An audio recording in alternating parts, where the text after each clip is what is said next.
When Cleopatra ruled Egypt, the Great Pyramid was already more than 2,500 years old. To her, its builders belonged to a distant past. Yet Cleopatra still ruled as a pharaoh, worshipped ancient gods, and governed a civilization that had survived for over 3,000 years. During Egypt's long existence, empires rose and vanished, cities were destroyed, languages disappeared.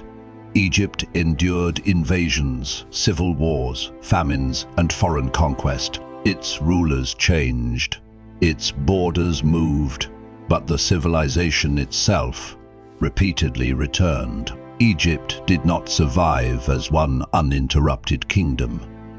Dynasties collapsed, rival kings divided the country. Foreigners occupied the throne. At times, Egypt appeared finished, but after nearly every crisis, someone reunited the land and rebuilt the familiar order. How could a civilization survive for more than 3 millennia? The answer was not one powerful pharaoh. It was a system created by the Nile, protected by geography, administered by scribes, and held together by an idea stronger than any dynasty. Egypt was built inside one of Earth's harshest landscapes. Beyond the river lay scorching desert, but along the Nile stretched a narrow corridor of fertile soil, a green world surrounded by sand, where millions of people could live. Each year, rains far to the south caused the Nile to rise. Water spread across the fields, leaving behind dark, fertile silt. When the flood retreated, farmers planted wheat and barley. Egypt's survival began with this predictable rhythm. But the Nile was not always generous. A flood that rose too little could bring hunger, and that rose too high could destroy homes and fields. Egyptians survived by measuring the water, storing grain, and preparing for years when nature failed them. Successful harvests produced more food than villages immediately needed. The state collected part of that surplus. Grain filled enormous storehouses. It fed workers, soldiers, priests, and craftsmen. Food became taxation, currency, and the foundation of royal power. The Nile did more than feed Egypt. It connected the kingdom. Ships carried stone, grain, soldiers, and royal commands between distant cities. Traveling overland was slow on the river.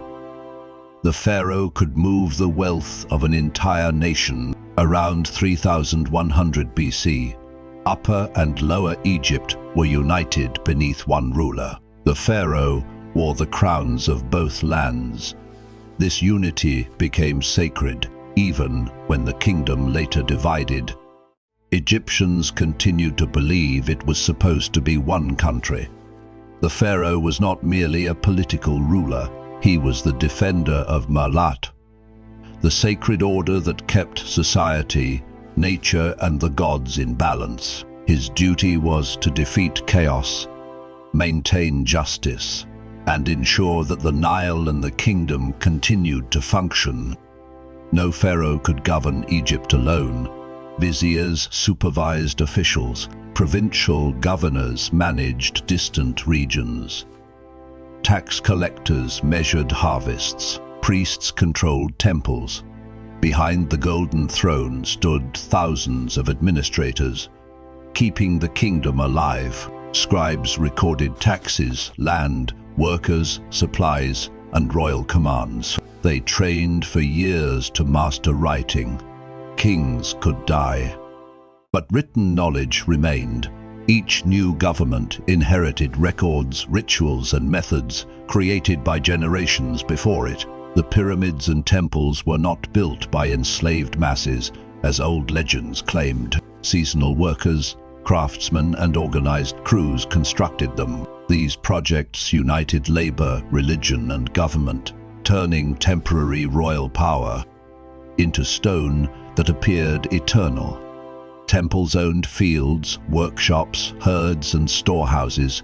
They employed priests, farmers, sailors, and artisans. A dynasty might disappear, but the temple could continue operating. These institutions preserved Egyptian religion and administration through centuries of political change. After centuries of centralized rule, the Old Kingdom weakened. Provincial governors grew powerful. Royal authority fractured. Periods of low flooding may have worsened hunger. The age of Great Pyramids ended, and Egypt divided into competing territories. But the idea of Egypt survived. Rulers in the south reunified the country, creating the Middle Kingdom. Canals were repaired. Trade returned. Administration expanded. Egypt did not simply recover its past. It reorganized itself for a new age. Centuries later, foreign rulers known as the Hyksos controlled northern Egypt. They possessed horse-drawn chariots and powerful new weapons. For the pharaohs of the south, their occupation was a humiliation, but it also became a lesson. The Egyptians adopted the chariot, improved their bows, and rebuilt their army. Then southern kings drove the Hyksos from the country.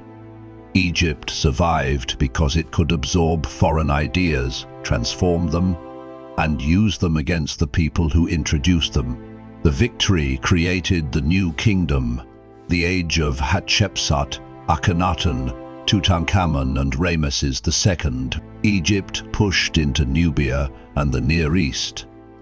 Gold, tribute, and prisoners flowed toward the Nile. Survival had transformed Egypt into an empire. Then Akhenaten tried to transform Egypt's religion. He elevated the Aten, closed temples, and built a new capital, but his revolution depended too heavily on one ruler. After his death, the old gods, priests, and traditions returned. Around 1200 BC, kingdoms across the eastern Mediterranean collapsed. The Hittite Empire disappeared. Mycenaean palaces burned. Sea peoples attacked Egypt by land and water. Ramesses III defeated them. But Egypt emerged poorer and weaker. Egypt had survived the catastrophe, but could not restore the old empire. Treasuries weakened. Workers went unpaid. Royal tombs were robbed. The pharaoh remained sacred, yet real power increasingly passed to priests, generals, and regional rulers. Libyans ruled Egypt. Then Nubian kings came from the south. Assyrians invaded. Persians conquered the country. Yet many foreign rulers adopted Egyptian titles, honored Egyptian gods, and presented themselves as pharaohs. Egypt often transformed its conquerors. The kings of Kush did not attempt to erase Egyptian tradition. They revived ancient styles, restored temples, and built pyramids of their own. To strengthen their authority, they presented themselves as defenders of Egypt's oldest sacred order. In 332 BC, Alexander the Great entered Egypt. Persian rule collapsed with little resistance. Egyptian priests recognized Alexander as pharaoh. He founded Alexandria, a city that connected Egypt to the Greek Mediterranean without completely breaking from its past. The Ptolemies ruled from Alexandria and spoke Greek, but they built Egyptian temples, supported traditional priests, and appeared on temple walls as pharaohs. Greek and Egyptian cultures mixed, while the ancient institutions of the Nile continued beneath them. Cleopatra VII inherited a kingdom trapped between tradition and Roman power. She learned the Egyptian language, presented herself as the goddess Isis, and fought to preserve her dynasty. But after her defeat by Octavian, Egypt became a Roman province in 30 BC. There would be no independent pharaoh after Cleopatra. Roman emperors claimed Egyptian titles, but the country was governed from abroad.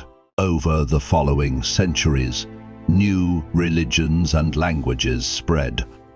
The civilization of the pharaohs slowly transformed into something new.